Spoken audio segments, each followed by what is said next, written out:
స్థానిక ఎమ్మెల్యే గౌరవనీయులు శ్రీ కాళయ్య యాదయ్య గారు, పెద్దలు గౌరవనీయులు మాజీ మంత్రివర్యులు శ్రీమతి సబితా ఇంద్రారెడ్డి గారు, మరో ఎమ్మెల్యే గౌరవనీయులు శ్రీ అరికపూడి గాంధీ గారు,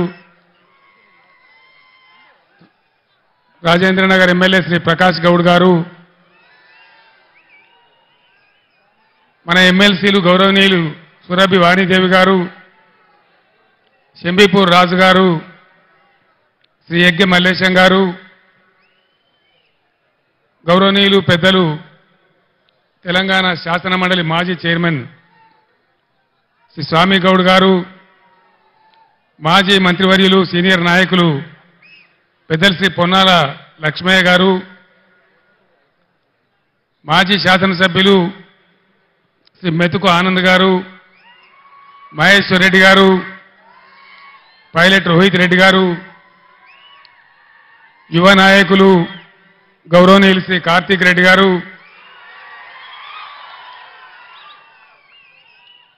వేదికను అలంకరించిన పెద్దలు, మీ అందరి అభిమానంతో కాబోయే చేవెళ్ల ఎంపీ శ్రీ కాసాని గానేశ్వర్ గారు,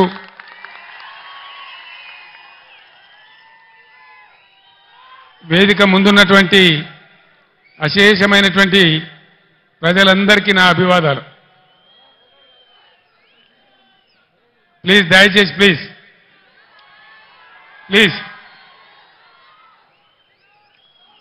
రేపు డాక్టర్ బిఆర్ అంబేద్కర్ గారి జయంతి.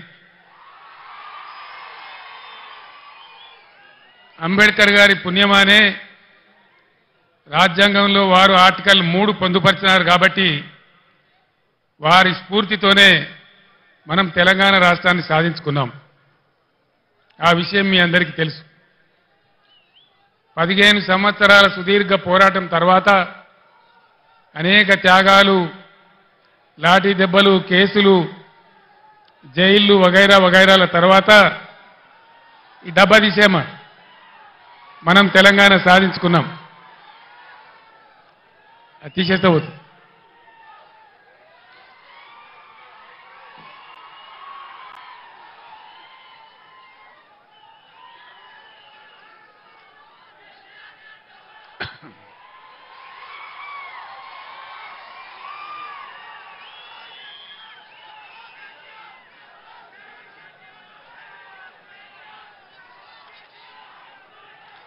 ఈ సందర్భంగా మనందరి పక్షాన, యావన్ తెలంగాణ సమాజం పక్షాన నేను తెలంగాణ రాష్ట్ర ప్రజల పక్షాన అంబేద్కర్ గారికి హృదయపూర్వకమైన నా నివాళి అర్పిస్తా ఉన్నాను. అది మామూలుగా ఉండకూడదని, ఈ భారతదేశంలోనే ఎక్కడ లేనంత సమున్నతమైన గౌరవాన్ని అంబేద్కర్ గారికి ఇవ్వాలని మనం 2 పనులు చేసినాం. 125 ఫీట్ల అంబేద్కర్ గారి విగ్రహాన్ని హైదరాబాద్లో నెలకొల్పి దేశానికే సమున్నతమైనటువంటి గౌరవం వచ్చే విధంగా ఒక మంచి పని మనం చేసుకున్నాం. అంతేకాదు ఇప్పటి వరకు స్వతంత్రం వచ్చిన ఈ 75 ఏళ్లలో ఏ రాష్ట్రంలో ఎవరు కూడా చేయనటువంటి పని మన రాష్ట్ర సెక్రటేరియట్కే డాక్టర్ బిఆర్ అంబేద్కర్ సెక్రటేరియట్ అని కూడా మనం పేరు పెట్టుకున్నాం. ఇది మనం ఆ మహనీయునికి అర్పించినటువంటి నివాళి. ఇక్కడ నేను మీ అందరికీ ఒక మాట మనవి చేయదలుచుకున్నా. ఇక్కడి నుంచి ఈ చేవేళ్ల సభ నుంచి యావత్తు తెలంగాణ రాష్ట్ర ప్రజలకు కూడా ఒక సందేశాన్ని ఇవ్వదలుచుకున్నా. రాజకీయాలు వస్తుంటాయి, పోతుంటాయి, ఎన్నికలు కూడా వస్తూ ఉంటాయి, పోతూ ఉంటాయి. కానీ ప్రజానీకానికి రాష్ట్ర ప్రభుత్వం అంటే ఒక ధీమా, ఒక ధైర్యం, మా ప్రభుత్వం ఉంది, మమ్మల్ని ఆదుకుంటుందనేటువంటి ఒక విశ్వాసం అనేది ఉండాలి. ఎక్కడైనా ప్రజలు ప్రభుత్వం నుంచి కోరుకునేది అదే. ఒక ఆయన కొద్దిగా ఎక్కువ జరగచ్చు, ఒక ఆయన కొద్దిగా తక్కువ జరగచ్చు. కానీ యావత్తు రాష్ట్ర ప్రజానీకానికి ఉండాల్సింది ఒక ధీమా, ఒక ధైర్యం, ఒక ఆత్మవిశ్వాసం. మమ్మల్ని అన్ని విధాలా ఆదుకునే మా ప్రభుత్వం ఉంది అనేటువంటి ఒక గౌరవమైనటువంటి భావం ప్రభుత్వం ఎడల ఉండాలి. ఈ మధ్య ఎన్నికల్లో నేను చాలా సభలలో చెప్పినాను, ఓటు వేసే ముందే చాలా జాగ్రత్తగా ఆలోచించాలి, ఏమాత్రం దెబ్బ తగిలినా చాలా పెద్ద పొరపాటు అయిద్దని చెప్పినాను. సరే, ప్రజలలో కొంతమందికి కొన్ని రకాల ఆలోచనలు, కాంగ్రెస్ పార్టీ ఇచ్చినటువంటి అంతులేని హామీలు, ప్రలోభాలు, దానికి గురైన కొందరు కింది మీద చేస్తే ఈ రాష్ట్రంలో కాంగ్రెస్ ప్రభుత్వం వచ్చింది. 4 నెలలు గడిచి ఇప్పుడు 5వ నెల జరుగుతూ ఉంది. ఏ ఒక్క విషయంలో కూడా ఒక పాలసీ కానీ, వాళ్ళు చేసినటువంటి ఎన్నికల వాగ్దానాల మీద చిత్తశుద్ధితో కూడుకున్నటువంటి కార్యాచరణ కానీ ఎక్కడ కూడా కనపడతలేదు. వసతులు, వనరులు ఉన్న వాటిని వాడుకునే నైపుణ్యం కనపడతలేదు. 10 ఏళ్ల కింద మనం మర్చిపోయినటువంటి ఇబ్బందులు మళ్ళీ మన కళ్ళ ముందు కాపాడుతూ ఉన్నాయి. మీ అందరూ దయచేసి గమనించాలి. 15 సంవత్సరాలు పోరాటం చేసి మీ అందరి దీవెనతోని, మద్దతుతోని ఆనాడు ఖమ్మం జైల్లో ఉండి అందించిన ఆరోగ్యం పాడైతే నిజాం ఆసుపత్రికి తరలించబడి 13వ రోజు దీక్ష చేరుకొని చచ్చిపోయే దిశకు పోయి సావు నోట్లో తలకాయ పెట్టి కూడా పోరాటం చేసి ఈ రాష్ట్రాన్ని మనం సాధించుకున్నాం. రాష్ట్రం వచ్చిన కొత్తలో చాలా ఇబ్బందికర పరిస్థితులు ఉండేవి. కరెంటు కోతలు, కాలిపోయే మోటార్లు, పేలిపోయే ట్రాన్స్ఫార్మర్లు, అందని సాగునీళ్లు, మంచినీళ్లు, చాలా ఇబ్బందులలో తెలంగాణ రైతాంగం చెట్టుకోవలు గుట్టకోవలు ఉన్నటువంటి పరిస్థితి ఉండేది.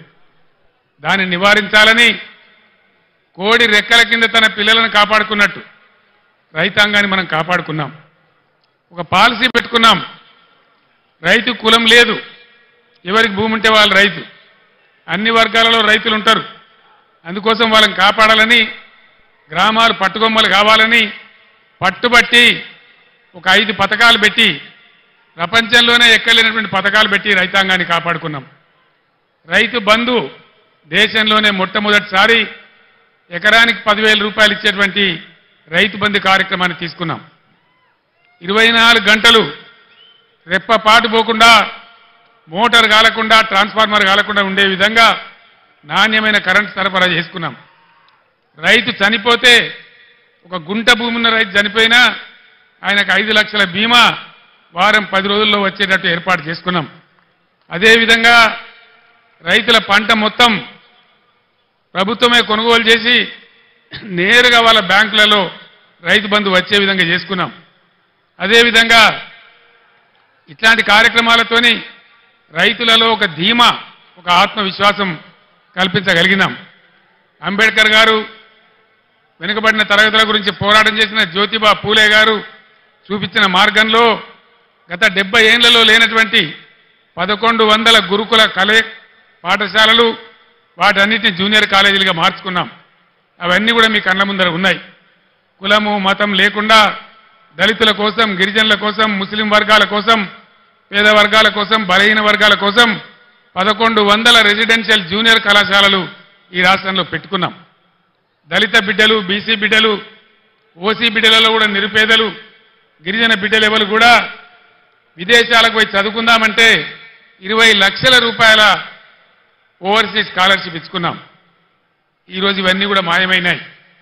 గత 5 నెలల్లో ఒక్క బిడ్డకు కూడా ఓవర్సీస్ స్కాలర్షిప్ ఈ ప్రభుత్వం ఇవ్వడం లేదు.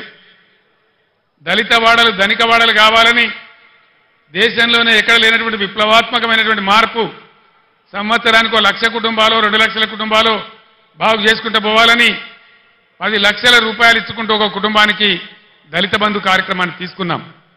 ఈరోజు కాంగ్రెస్ పార్టీ వాళ్ళు చెప్పినారు, కేసీఆర్ 10 లక్షల రూపాయలు ఇస్తా ఉన్నాడు, మా ప్రభుత్వం వస్తే మేము 12 లక్షల రూపాయలు ఇస్తాం అని ఆనాడు వాళ్ళు మాయ మాటలు చెప్పినారు.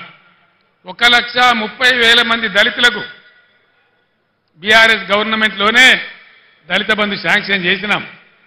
ప్రొసీడింగ్స్ ఇచ్చినాం. డబ్బులు జిల్లా కలెక్టర్లకు పంపించినాం.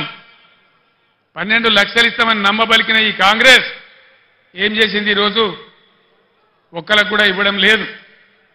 10 లక్షలు కూడా ఇవ్వడం లేదు. 12 లక్షలు కాదు. కలెక్టర్లకు వచ్చినటువంటి డబ్బులు అకౌంట్లన్నీ ఫ్రీజ్ చేసి ప్రభుత్వం వాళ్ళ డబ్బులు వాపసు తీసుకున్నది. నేను ఒక్కటే మాట మీకు మనవి చేస్తా ఉన్నా, దయచేసి దళిత సమాజంలో ఉండే మేధావులు, దళిత యువత మీరు తీవ్రంగా ఆలోచన చేయాలి. మౌనంగా ఉంటే మన సమస్యలు పరిష్కారం కావు. పోరాటం చేయకుండా ఇది రాదు. నేను ప్రభుత్వానికి కూడా హెచ్చరిక చేస్తా ఉన్నా, 1,30,000 మంది దళిత బిడ్డలను నేనే స్వయంగా తోడుకొని వచ్చి సెక్రటేరియట్ పక్కన అంబేద్కర్ కాడ దీక్ష బట్టి మీ మెడలు వంచి అవన్నీ కూడా వాళ్ళకి ఇప్పిస్తామని మనవి చేస్తా ఉన్నా. ఇవాళ దళిత బిడ్డలకు నేను మనవి చేస్తా ఉన్నా, మరో ఎలక్షన్ వచ్చింది, పార్లమెంట్ ఎలక్షన్. 5 నెలలు గడిచినాయి. కాంగ్రెస్ పార్టీ హామీ ఇచ్చి మీ గ్రామాలకు, మీ మండలాలకు, మీ పట్టణాలకు వచ్చే కాంగ్రెస్ నాయకులను మీరు నిలదీయండి, అడగండి. ప్రజాస్వామ్యంలో మనకు హక్కున్నది. ఏమయ్యా మా దళిత బంధు ఏమైంది, మా ప్రొసీడింగ్స్ ఎందుకు రద్దు చేసిండ్రు, మీరు 12 లక్షలు ఇస్తామన్నారు కదా, అవి ఎక్కడ పోయినాయి అని చెప్పి నిలదీయండి, అడగండి అని చెప్పి నేను మనవి చేస్తా ఉన్నా. ఇవన్నీ మనం మౌనం పాటిస్తే కాదు. సందర్భం వచ్చినప్పుడు స్పందించాలి, అడగాలి, నోరు తెరవాలి, పోరాటం చేయాలి. అప్పుడే సాధ్యమవుతుంది. దానికోసం రేపు మీ ఎంపీ కాబోయే జ్ఞానేశ్వర్ గారు మొత్తం బీఆర్ఎస్ పార్టీ మీకు అండగా ఉంటుందని కూడా నేను మీ అందరికి హామీ ఇస్తా ఉన్నా.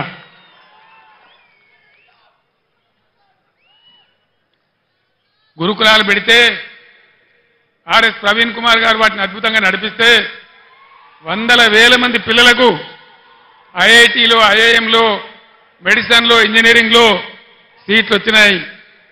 వేలాది మంది దళిత, గిరిజన, బలహీన వర్గాల బిడ్డలు ఓవర్సీస్ స్కాలర్షిప్ తీసుకొని విదేశాలలో విద్య కూడా చేస్తూ ఉన్నారు. కులము, మతము ప్రసక్తి లేకుండా కళ్యాణ లక్ష్మి ఇచ్చినాం. ఈ ప్రభుత్వం ఏం చేసింది? కాంగ్రెస్ పార్టీ ఏం హామీ ఇచ్చింది? కేసీఆర్ ₹1,00,000 ఇస్తా ఉన్నాడు. మా ప్రభుత్వం వస్తే తులం బంగారం కూడా కల్పిస్తామని చెప్పినారు. యాడికి పోయింది తులం బంగారం? నేను మొన్న సిరిసిల్లలో కూడా అడిగినాను, తులం బంగారం కొందామంటే మార్కెట్లో దొరుకుతలేదా ఈ ప్రభుత్వానికి? ఇది ప్రజలను మోసం చేయడం కాదా?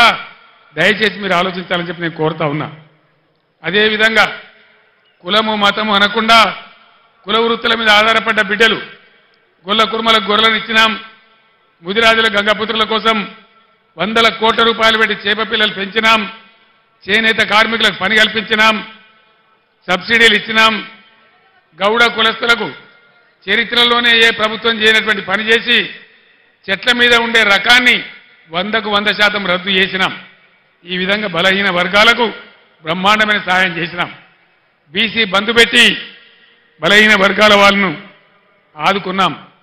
వీటన్నిటికీ ఇప్పుడున్న కాంగ్రెస్ ప్రభుత్వం కొనసాగిస్తుందా? చిటగోపం పెట్టిందా? వాళ్ళ పాలసీ ఏంది? దయచేసి మీరు ఎన్నికల్లో కాంగ్రెస్ నాయకులను నిలదీయాలని చెప్పి నేను కూడా ఈరోజు కాంగ్రెస్ పార్టీని ప్రశ్నిస్తా ఉన్నా. ఈరోజు మీరందరూ కూడా గమనించాలి. ఒక్క మాట నాకు అర్థమైతలేదు. 11 సంవత్సరాల క్రితం చాలా దారుణమైన పరిస్థితి ఉండేది. 1.5 సంవత్సరంలో కరెంటును బ్రహ్మాండంగా తయారు చేసి రైతాంగానికి, ఇళ్లకు, పరిశ్రమలకు, ఐటీ రంగానికి అందరికి కూడా 24 గంటల సరఫరా 9 సంవత్సరాల పాటు ఇచ్చినాం. కేసీఆర్ పక్కకు పోగానే కరెంట్ ఎందుకు మాయమైంది? దీనికి కారణమైంది? ఇది ప్రభుత్వ అసమర్థత కాదా? వీళ్ళే మనకిప్పుడు జవాబు చెప్పాలని చెప్పి నేను కోరుతా ఉన్నా. చాలా సింపుల్ కదా, వీళ్ళు కొత్తగా ఏం చేసే అవసరం లేదు. గత ప్రభుత్వం ఎట్లా నడిపిందో అట్లా నడిపిస్తే సరిపోయే పరిస్థితి. దాన్ని కూడా ఇవ్వలేని అసమర్థ ప్రభుత్వం ఈరోజు ఉంది. అది కూడా మీరు ఆలోచన చేయాలని చెప్పి నేను కోరుతా ఉన్నా. మిషన్ భగీరథ అద్భుతమైన పథకం. ఐక్యరాజ్య సమితి కూడా మన్ననలు అందించినటువంటి ప్రభుత్వం.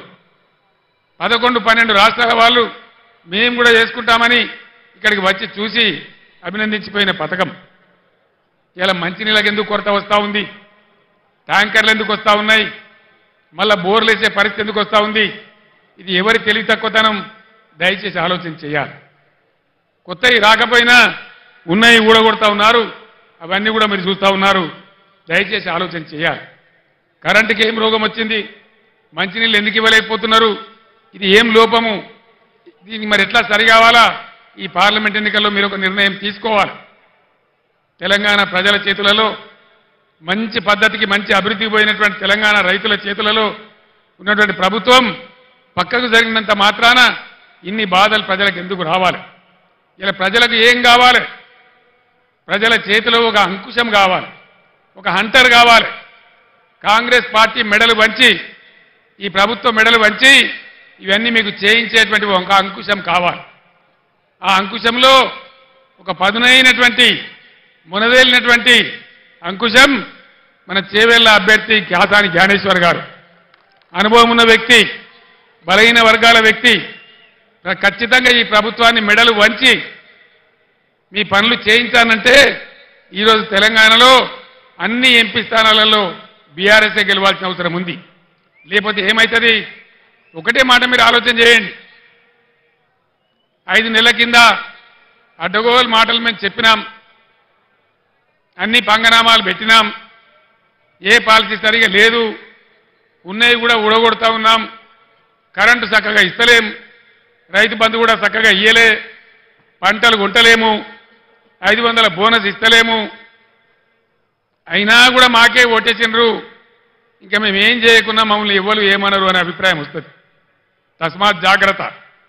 నేను యావత్తు తెలంగాణకు చెప్తా ఉన్నా, ఇక్కడి నుంచి ఈ ప్రభుత్వం చేసిన మీకు ఇచ్చిన వాగ్దానాలు నెరవేరాలంటే చాలా చిన్న లాజిక్. మీరు ఓటేసే ముందు ఆలోచన చేయండి, ఆత్మవిమర్శ చేసుకోండి.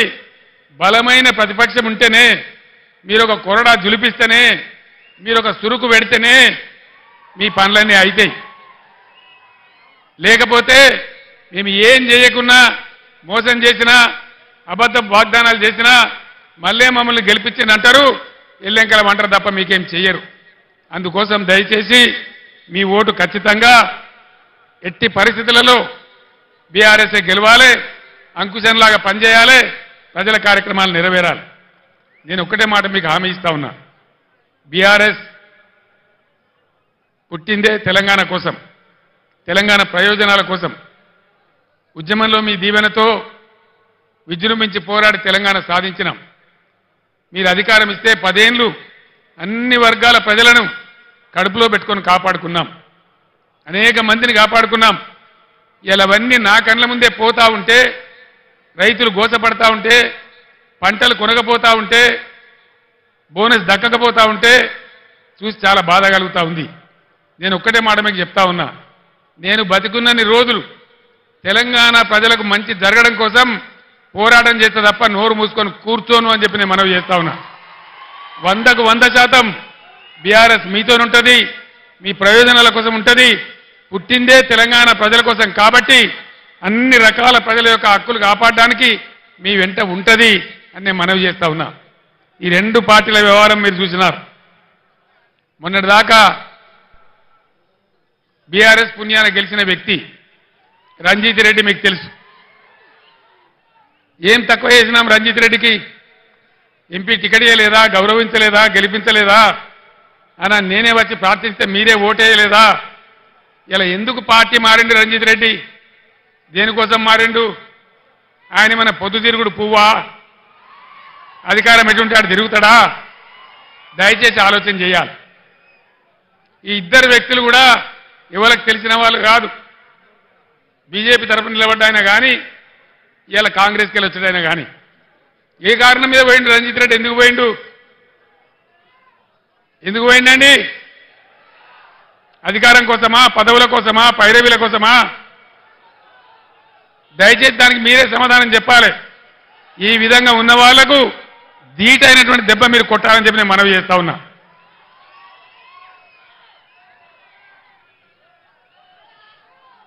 కాంగ్రెస్ పార్టీ చెప్పింది అన్ని పంటలు కొంటాం, ప్రతి పంటకు బోనస్ ఇస్తాం, జొన్నలు కొంటాం, కందులు కొంటాం, వడ్లు కొంటాం, మక్కలు కొంటాం అని చెప్పినారు.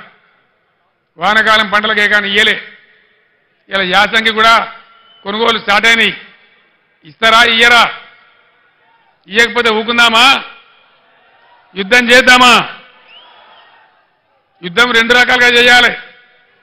పంట కొనుగోలు కేంద్రాలు అక్కడ చేయాలి. అక్కడక్కడ స్పందన రాకపోతే, 500 రూపాయలు కట్టియకపోతే, ఓట్ల డబ్బాలు గుద్దుడు గుద్దితే డిపాజిట్ రాకుండా ఓడగొట్టాలి. బిడ్డ నువ్వు ఇస్తాను మోసం చేస్తే ఊకోము, నీకు తగిన గుణపాఠం చెప్తాం మేమన్నటువంటి బుద్ధి చెప్పాల్సినటువంటి అవసరం ఉంది.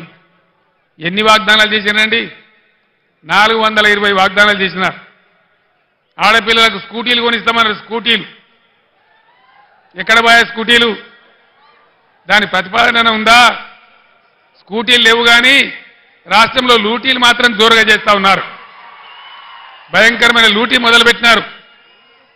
హైదరాబాద్తో సహా కేసీఆర్ గవర్నమెంట్ ఉన్నప్పుడు రంగారెడ్డి జిల్లాలో, మేడ్చల్ జిల్లాలో, మల్కాజిగిరి జిల్లాలో, యావత్ తెలంగాణ వ్యాప్తంగా భూముల ధరలు ఎట్లా ఉండే, ఇలా భూముల ధరలు ఎక్కడికి పోయినాయి? రియల్ ఎస్టేట్ ఎందుకు ఆగిపోయింది? దీన్ని ఎన్నుకున్న బ్రోకర్ లెవెలు, జోకర్ లెవెలు ఎందుకు బిల్డింగ్ల పర్మిషన్లు ఇస్తలేరు? లక్షల మంది పిల్లలు బతికినటువంటి రియల్ ఎస్టేట్ ఇలా ఎందుకు నాశనం అయింది? ఇట్లే చూసుకుంటూ కూర్చుందామా? లేదు, మేము ఉన్నామని చెప్పి నిరూపించుకోవడానికి ఎన్నికల్లో బీఆర్ఎస్ను గెలిపించి ఈ ప్రభుత్వానికి బుద్ధి చెప్దామా? దయచేసి ప్రజలు ఆలోచించాలని చెప్పి మేము మనవి చేస్తా ఉన్నా. ఈ బీజేపీ పార్టీ 10 ఏళ్ల నుంచి అధికారంలో ఉంది. దయచేసి మా ఆడబిడ్డలకు, మా యువకులకు, చేవెళ్ల నియోజకవర్గంలో ఉన్న మేధావులకు నేను దండం పెట్టి చెప్తా ఉన్నా. భావోద్వేగాలు పెంచడం తప్ప, ఒక మత పిచ్చి లేపడం తప్ప ఏమన్నా ఒక మంచి పని జరిగిందా బీజేపీ హయాంలో? ఏ వర్గానికన్నా, ఏ పేదలకన్నా పెట్రోల్ ధర అయింది, డీజిల్ ధర అయింది. ఇలా ఏం జరుగుతూ ఉంది దేశంలో? మా పార్టీలో జైన్ పోతావా లేకపోతే జైలుకు పోతావా? అయితే మోడీ తప్పితే ఈడీ. ఇదేనా బీజేపీ? ఇదేనా రాజకీయం? ఇదేనా దేశాన్ని ముందుకు తీసుకుపోయే పద్ధతి? ఇదేనా ప్రజాస్వామ్యాన్ని ఎక్కడికక్కడ పాతరేసే పద్ధతి? దయచేసి ఆలోచన చెయ్యాలి. గుడ్డిగా అలవోకగా ఓటేయద్దు. గుడ్డిగా ఓటేస్తే చాలా ఇబ్బందులు అవుతాయి. బీజేపీ చరిత్ర మీరు చూడలేదా? ఒక్క మాట దయచేసి బాగా ఆలోచన చేయాలి. నేను మీ అందరిని చేతులెత్తి దండం పెడతా ఉన్నా. ఈ బీజేపీ ప్రభుత్వం గత 10 ఏళ్లలో దేశంలో 157 మెడికల్ కాలేజీలు మంజూరు చేసింది. నేను 100 ఉత్తరాలు రాసిన ఒక్క కాలేజీ కూడా మనకి ఇయ్యలే. ఒక్క కాలేజీ ఇయ్యనటువంటి బీజేపీకి ఒక్క ఓటు కూడా మనం ఎందుకు వేయాలి? కేంద్రంలో ఉన్న చట్టం ప్రకారం దేశంలో ఎన్ని జిల్లాలుంటే ప్రతి జిల్లాకు ఒక నవోదయ పాఠశాల పెట్టాలి. మన దగ్గర మనం 10 నుంచి 33 జిల్లాలు చేసుకున్నాం. అంటే 23 కొత్త నవోదయ పాఠశాలలు రావాలి. అవి వస్తే బీసీ పిల్లలకు, ఎస్సీ పిల్లలకు, దళితులకు అందరికీ కూడా దానిలో అవకాశాలు దొరుకుతాయి. 150 ఉత్తరాలు రాసిన నేను, 50 సార్లు స్వయంగా అడిగిన మోడీని. కానీ ఒక్క నవోదయ పాఠశాల కూడా ఇయ్యలే. చట్టాన్ని ఉల్లంఘించి ఒక్క మెడికల్ కాలేజీ ఇవ్వని, ఒక్క నవోదయ పాఠశాల ఇవ్వని ఈ బీజేపీకి మనం ఎందుకు ఓటేయాలి? దేనికోసం ఓటేయాలి? మీ అందరు టీవీలలో చూసినారు. నేను అసెంబ్లీలో చెప్పిన ముఖ్యమంత్రికి ఉన్నప్పుడు ఇదే మోడీ నా మెడ మీద కత్తిపెట్టి నీ రాష్ట్రానికి వచ్చే నిధులు బంద్ చేస్తా, సంవత్సరానికి 5,000 కోట్లు గుంజుకుంటా, నువ్వు రైతుల మోటార్లకు మీటర్లు పెట్టాలన్నాడు. నేను చెప్పిన నా ప్రాణం పోయినా సరే, నువ్వు ఏం చేసినా సరే నేను పెట్టా అని చెప్పిన. నేను మీటర్లు పెట్టలే. మీరు వినాలి మంచిగా. ఆనాడు సంవత్సరానికి 5,000 కోట్లు కోసిండు మోడీ. 30,000 కోట్ల నష్టం వచ్చింది రాష్ట్రానికి. కానీ నా రైతాంగాన్ని కాపాడుకోవాలని, వాళ్ళ బాధలు నాకు తెలుసు కాబట్టి, కరెంటు వాళ్ళకి అవసరం కాబట్టి, వాళ్ళ మీద భారం పడద్దని నేను ఆనాడు మీటర్లు పెట్టలే. ఇలా ఇక్కడ బీజేపీ ఎంపీకి ఓటేస్తే ఏమవుతుంది? మేము మీటర్లు పెట్టమని చెప్పంగా కూడా మాకే ఓటేసిర్రు, మాకే గుద్దినరు, పెట్టుర్రాయిగా మీటర్లు అంటారు. మీటర్లు రావన్నా? వినబడతలేదు. మీటర్లు రావన్నా? మీటర్లు రావద్దు అంటే బీజేపీని గుద్దుడు గుద్దాలి. ఓటు కాదు, నేలకేసి గుద్దాలి. అప్పుడే మనకు సరి అయినటువంటి తెలివితేటలు ఉన్నట్టు, అప్పుడే మనకు రాజకీయ పరిజ్ఞానం ఉన్నట్టు. కాబట్టి నేను చేవేల మేధావులకు, విద్యావంతులకు నేను అప్పీల్ చేస్తా ఉన్నా. దయచేసి ఆలోచన చేయండి. తెలంగాణలో వ్యవసాయం రైతులు బాగా చేస్తే వికారాబాద్, రంగారెడ్డి జిల్లాలో కూడా వడ్లు బాగా పండినాయి. కాంటాలు పెట్టి కొన్నాం ఎక్కడికక్కడ. మీ బ్యాంకులలో డబ్బులు వేసినాం, మధ్య దళారు లేకుండా మీకు మద్దతు ధర ఇప్పించినాం. ధాన్యం ఎక్కువ వండింది కొనమంటే మొత్తం ఉన్న బీఆర్ఎస్ ఎమ్మెల్యేలందరూ ఢిల్లీలో పోయి ధర్నా చేసినాం. మీరందరూ టీవీలలో చూసినారు. మేము పోతే ఆ కేంద్ర మంత్రి బీజేపీ మంత్రి ఏమంటాడు, యాసంగి వాటి నూకలైతే పారాబాయిల్డ్ రైస్ ఆర్డర్ ఇవ్వమంటే మీ ప్రజలకు నూకలు తినడం అలవాటు చేయండి, మీరు నూకలు తినడు అంటాడు. తెలంగాణ ప్రజలు నూకలు తినన్నట. మనం నూకలు తినమని చెప్పిన బీజేపీకి నూకలు బుక్కిపిద్దామా ఓట్లేద్దామా దయచేసి నిర్ణయించాల్సింది మీరు మేధావులు. మన 7 మండలాలు తీసుకొని ఆంధ్రాకు అప్పగించింది బీజేపీ.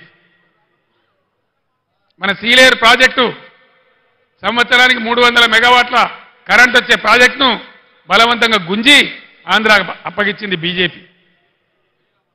మన ఐటీఐఆర్ విపరీతంగా ఐటీ పరిశ్రమ పెరిగేటువంటి పరిశ్రమకు ఉన్నటువంటి ఐటీఐఆర్ను క్యాన్సిల్ చేసింది బీజేపీ. కాజీపేటలో రైల్వే కోచ్ ఫ్యాక్టరీ పెట్టలే బీజేపీ. బయ్యారంలో ఉక్కు ఫ్యాక్టరీ పెట్టమంటే పెట్టలే బీజేపీ. ఒక మెడికల్ కాలేజీ ఇయ్యలే, ఒక నవోదయ కాలేజీ ఇయ్యలే. ఏ వర్గానికి ఒక న్యాయం జరగలే బీజేపీ ప్రభుత్వంలో. దయచేసి ఆలోచన చేయండి. ఒక మత్తులో పడి, ఒక మతంలో పడి, ఒక పిచ్చిలో పడి ఓట్లేస్తే మనం కూడా పిచ్చిలేసిపోతాం తప్ప మన అవసరాలు తీరై ఉద్యోగాలు రావు. ఇలా భారతదేశంలో 30 లక్షల గవర్నమెంట్ ఉద్యోగాలు ఖాళీ ఉన్నాయి. 30 లక్షలు, 1 కాదు 2 కాదు. ఈ మొండి బీజేపీ ప్రభుత్వం దాన్ని నింపడం లేదు. గుడ్డికాను మూసినా ఒకటే, తెరిచినా ఒకటే, బీజేపీకి ఓటు వేసినా ఒకటే, ఓటు వేయకున్నా ఒకటే. దయచేసి ఆలోచన చేయాలని చెప్పి నేను మీ అందరినీ కోరుతా ఉన్నా. మనం వికారాబాద్ జిల్లాలో, రంగారెడ్డి జిల్లాలో ఎన్ని పరిశ్రమలు తెచ్చుకున్నాం. చేవేళ్లను పెద్ద పారిశ్రామిక కేంద్రంగా చేసే ప్రయత్నాలు చేసుకున్నాం. షాబాద్లో వెల్స్పన్ ఫ్యాక్టరీ తెచ్చుకున్నాం. ఇంటర్నేషనల్ కైటెక్స్ ఫ్యాక్టరీ తెచ్చుకున్నాం. చందన్ వ్యాలీలో అమెజాన్, కటేరా, కుందానా, ఈస్టర్ కంపెనీలు ఏర్పాటు చేసుకున్నాం. సీతారాంపూర్లో ఎలక్ట్రానిక్ వెహికల్స్ తయారు చేసే కంపెనీ తెచ్చుకున్నాం. శ్రీ మీద రైల్వే కోచ్ ఫ్యాక్టరీని ఇదే నియోజకవర్గంలో పెట్టుకున్నాం. ఫైనల్గా వికారాబాద్, చేవెళ్ల, తాండూరు, పరిగి నియోజకవర్గాల కోసం నీళ్లు తేవడానికి పాలమూరు ఎత్తిపోతల పథకం పెట్టుకున్నాం. ఉద్దండాపూర్ రిజర్వాయర్ మన కోసమే నిర్మించుకున్నాం, మన చేవెళ్ల కోసం, రంగారెడ్డి కోసం. అది రాబోతా ఉన్నది. ఈ ప్రభుత్వం పాలసీ ఏంది దాని మీద కూడా వీళ్ళు కుయ్యలేదు, కుట్టుకులేదు. కాబట్టి దయచేసి నేను మీ అందరినీ కోరేది, గత అనేక సంవత్సరాలుగా 35-40 సంవత్సరాలుగా బలహీన వర్గాల కోసం తన జీవితాన్ని దారబోసి, తన ఆస్తిని దారబోసి, ఆర్గనైజ్ చేసి బలహీన వర్గాలకు బిడ్డగా ఉన్నటువంటి మన జ్ఞానేశ్వర్ గారు మీ అందరికీ సుపరిచితులు. ఈ జిల్లాలో జిల్లా పరిషత్ చైర్మన్గా చేసినారు. మీ అందరికీ సేవలు కూడా అందించినారు. మీ అందరికీ కూడా నేను ప్రార్థించేది, ఇంతకుముందే కొందరు పెద్దలు చెప్పినారు, జ్ఞానేశ్వర్ గారు కూడా చెప్పినారు. నిన్న ఒక పెద్ద మనిషి మాట్లాడినాడు, మీకు బీసీలకు దమ్ముంటే, బీసీలకు పౌరుషం ఉంటే కాసాని జ్ఞానేశ్వర్ని గెలిచించి చూపియండి అన్నాడు. ఇక్కడున్న బలహీన వర్గాల మేధావులకు, విద్యార్థులకు, ఉద్యోగులకు నేను మనవి చేస్తా ఉన్నా, ఇవాళ అవకాశం ఉంది. రాని కాడ అవకాశం రాలేదు, లేని కాడ లేదు. ఉన్న కాడ ఒక బీసీ అభ్యర్థి ఉన్నాడు కాబట్టి, సమర్థుడు సీనియర్ నాయకుడు ఉన్నాడు కాబట్టి, ప్రజాసేవ చేసే గుణమున్న వ్యక్తి ఉన్నాడు కాబట్టి ఖచ్చితంగా కాసాని జ్ఞానేశ్వర్ గారి గెలుపు బీసీల అభివృద్ధికి మలుపు అని చెప్పి నేను మనవి చేస్తా ఉన్నా. ఇలా బీసీల శక్తి ఏందో, బీసీల రాజకీయ చైతన్యం ఏందో కాసాని జ్ఞానేశ్వర్ గారిని గెలిపించడంతో మీరు రుజువు చేయాలని చెప్పి నేను కోరుతా ఉన్నా. ఆ విధంగా ఏ రకంగా చూసినా ఈ రాష్ట్ర ప్రభుత్వం మెడలు వంచి మీకు ఇచ్చిన వాగ్దానాలు అమలు చేయించాలన్నా, బలహీన వర్గాలకు, బడుగులకు అందరికీ న్యాయం జరగాలన్నా, తెలంగాణ రాష్ట్రాన్ని మళ్ళా బ్రహ్మాండంగా ముందుకు తీసుకుపోయే పద్ధతులకు దారులు పడాలన్నా ఖచ్చితంగా ఇవాళ బీఆర్ఎస్ పార్టీ గెలవాల్సిందే. నేను ఈ రాష్ట్ర ప్రభుత్వాన్ని హెచ్చరిస్తా ఉన్నా. ధాన్యం వచ్చింది, రాష్ట్రంలో అక్కడక్కడ వర్షాలు పడతా ఉన్నాయి. మీరు తడిసిన ధాన్యం కూడా ఒక గింజ లేకుండా కొనాలి, రైతులకు న్యాయం చేయాలి. బీఆర్ఎస్ పార్టీ ప్రజల యొక్క మీరు ఇచ్చిన వాగ్దానాలు నెరవేర్చేదాకా ఖచ్చితంగా మీ వెంటబడి వేటాడుతుంది తప్ప మిమ్మల్ని వదిలిపెట్టే పరిస్థితి ఉండదని మనవి చేస్తూ, ఇలా ఈ సభకు నేను వస్తూ ఉంటే ఒక 300-400 బస్సులు దాటుకుంటూ వచ్చిన కార్తీక్ రెడ్డి గారు నేను కారులో కూర్చుండి వస్తూ ఉంటే ఇంకా 400-500 బస్సుల మంది ఇక్కడికి చేరనే లేదు. ఇంత పెద్ద ఎత్తున ఇక్కడికి మీరు తరలి వచ్చినారంటే కాసాని జ్ఞానేశ్వర్ గారి గెలుపు ఖాయమైందని చెప్పి నేను సంతోషాన్ని వ్యక్తం చేస్తూ మీ అందరికీ ధన్యవాదాలు తెలియజేస్తూ కారు గుర్తుకే ఓటేయాల్సిందిగా కోరుతూ నేను సెలవు తీసుకుంటా ఉన్నా. జై తెలంగాణ, జై తెలంగాణ. కారు గుర్తుకే, కారు గుర్తుకే, జై తెలంగాణ.